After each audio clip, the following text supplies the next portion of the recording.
Alright people, a little jack session for you. So, as always, if you just done the CrossFit session, you're rolling straight into this.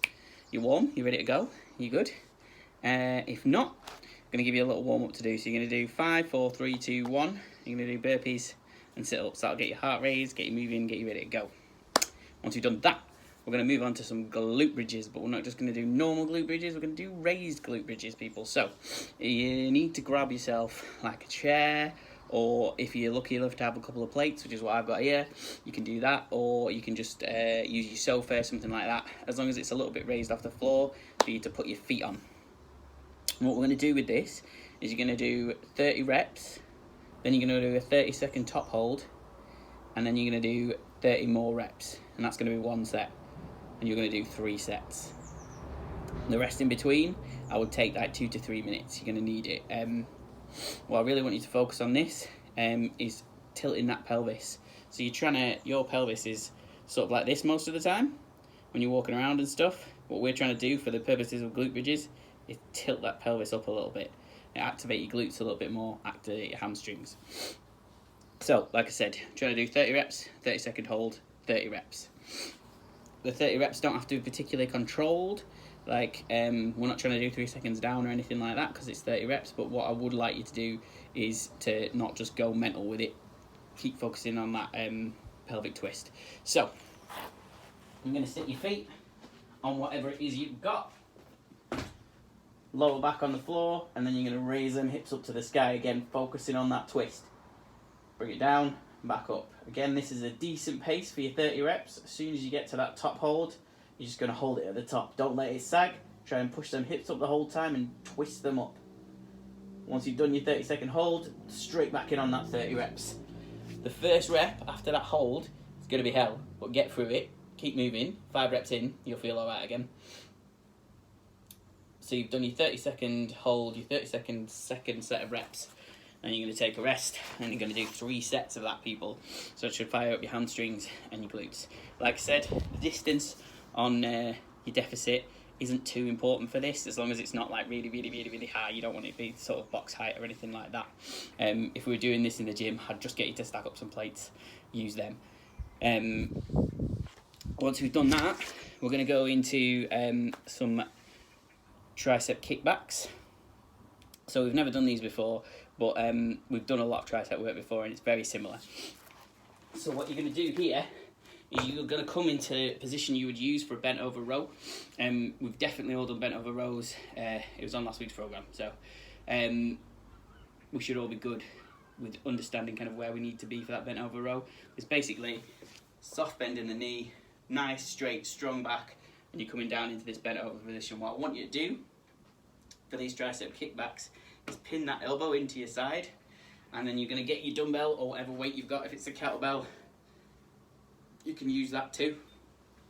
And we're going to go single arm, so you're going to come into that bent over row position, pin that elbow in, and you're going to bring that dumbbell up as high as you can, and then you're going to bring it back as far as you can, and then you're going to bring it back in again. That's 1 rep, 2, and again, this pace is probably a good pace. I don't want you to be doing these 100 miles an hour. You're going to go 8 reps on one side, 8 reps on the other, and then take a rest. And we're going to go for 4 sets of that, people. So this is a relatively new movement. What you really want you to focus on is not allowing that elbow to move up and down, because we're not trying to do a bent over row. We're literally trying to isolate that tricep. If whatever weight you've got is a little bit too heavy, try and find something lighter. To be honest, this is a really difficult movement to do with heavy weight. So it might end up being like can of beans or something like that.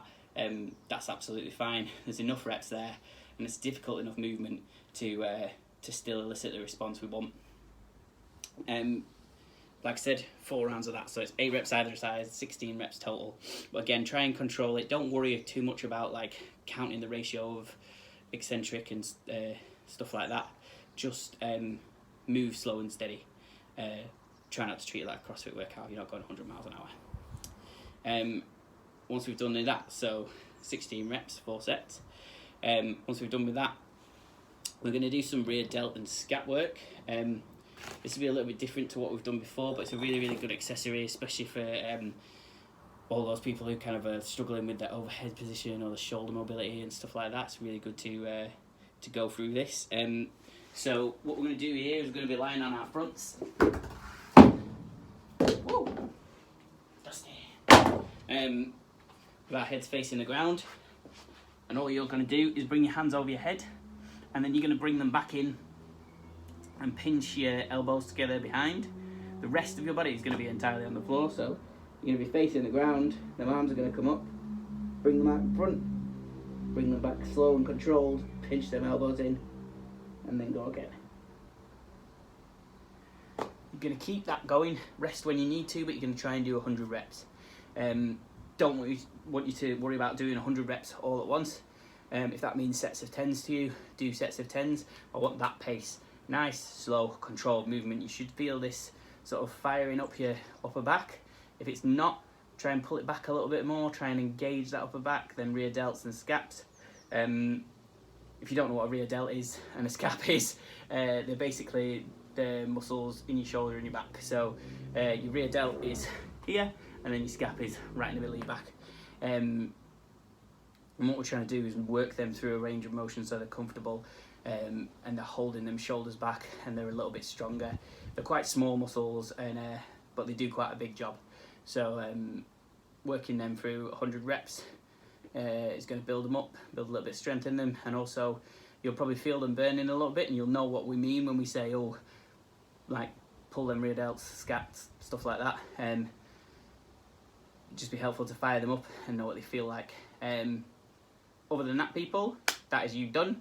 Enjoy the rest of your day.